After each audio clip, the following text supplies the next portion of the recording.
नमो भगवते वासुदेवाय। श्रीमद्भागवतमाहात्म्यम् अथ प्रथमोऽध्यायः। व्यास उवाच। श्रीसच्चिदानन्दघनस्वरूपिणे कृष्णाय चानन्तसुखाभिवर्षिणे विश्वोद्भवस्थाननिरोधहेतवे नुमो वयं भक्तिरसाप्तये निशम् नैमिषे सूतमासीनमभिवाद्य महामतिम् कथामृतरसास्वादकुशला ऋषयो ब्रुवन् ऋषय ऊचुः वज्रं श्रीमाथुरे देशे स्वपौत्रं हस्तिनापुरे अभिषिच्य गते राज्ञि तौ कथं किं च चक्रतुः। सूत उवाच। नारायणं नमस्कृत्य नरं चैव नरोत्तमं देवीं सरस्वतीं व्यासं ततो जयमुदीरयेत्। महापथं गते राज्ञि परीक्षित्पृथिवीपतिः जगाम मथुरां विप्रा वज्रनाभदिदृक्षया पितृव्यमागतं ज्ञात्वा वज्रः प्रेम परिप्लुतः अभिगम्याभिवाद्याथ निनाय निजमन्दिरम् परिष्वज्य शतं वीरः कृष्णैकगतमानसः रोहिण्याद्या हरेः पत्नीर्ववन्दायतनागतः ताभिः सम्मानितोऽत्यर्थं परीक्षित्पृथिवीपतिः विश्रान्तः सुखमासीनो वज्रनाभमुवाचः। परीक्षिदुवाच। आतत्त्वत्पितृभिर्नूनमस्मत्पितृपितामहाः उद्धृता भूरि दुःखौघा दहं च परिरक्षितः न पारयाम्यहं तात साधुकृत्वोपकारतः त्वामतः प्रार्थयाम्यङ्ग सुखं राज्येऽनुयुज्यताम्। कोशसैन्यादिजा चिन्ता तथारिदमनादिजा मनागपि न कार्याते सुसेव्याः किन्तु मातरः निवेद्यमयि कर्तव्यं सर्वाधिपरिवर्जनम्। श्रुत्वैतत्परमप्रीतो वज्रस्तं प्रत्युवाचः। वज्रनाभ उवाच। राजन्नुचितमेतत्ते यदस्मासु प्रभाषसे त्वत्पित्रोपकृतस्ताहं धनुर्विद्याप्रदानतः तस्मान्नाल्पापि मे चिन्ता क्षात्रं दृढमुपेयुषः किन्त्वेका परमा चिन्ता तत्र किञ्चिद्विचार्यताम्। माथुरे त्वभिषिक्तोऽपि स्थितोऽहं निर्जने वने क्व गता वै प्रजात्रत्या यत्र राज्यं प्ररोचते। इत्युक्तो विष्णुरातस्तु नन्दादीनां पुरोहितं साण्डिल्यमाजुहावासु वज्रसन्देहनुत्तये अथोटजं विहायासु साण्डिल्यः समुपागतः पूजितो वज्रनाभेन निशसादासनोत्तमे उपोद्घातं विष्णुरातश्चकारासु ततस्त्वसौ उवाच परमप्रीतस्तावुभौ परिसान्त्वयन्। शाण्डिल्य उवाच।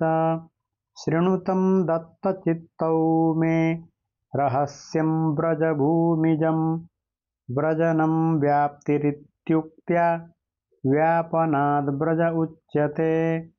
गुणातीतं परं ब्रह्म व्यापकं व्रज उच्यते।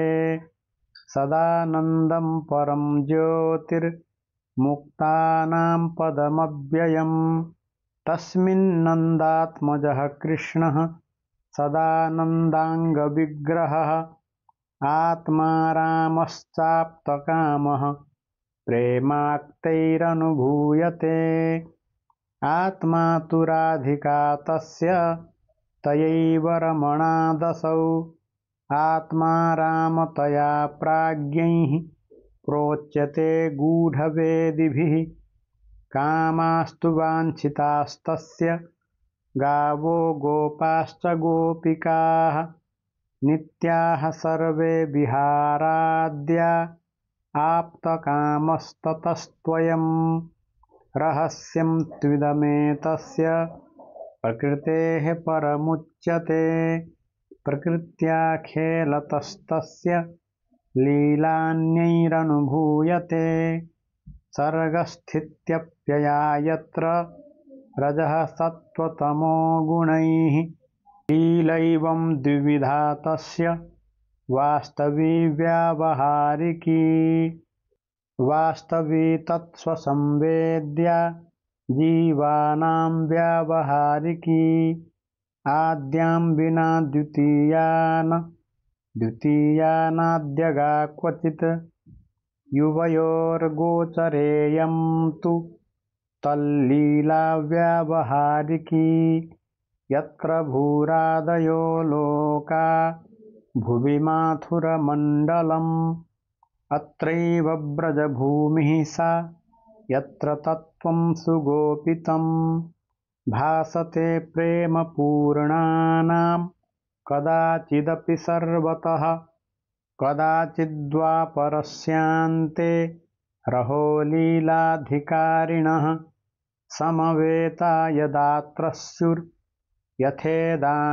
तदा हरिः स्वैः सहावतरेत् स्वेषु समावेशार्थमीप्सिताः तदा देवादयोऽप्यन्ये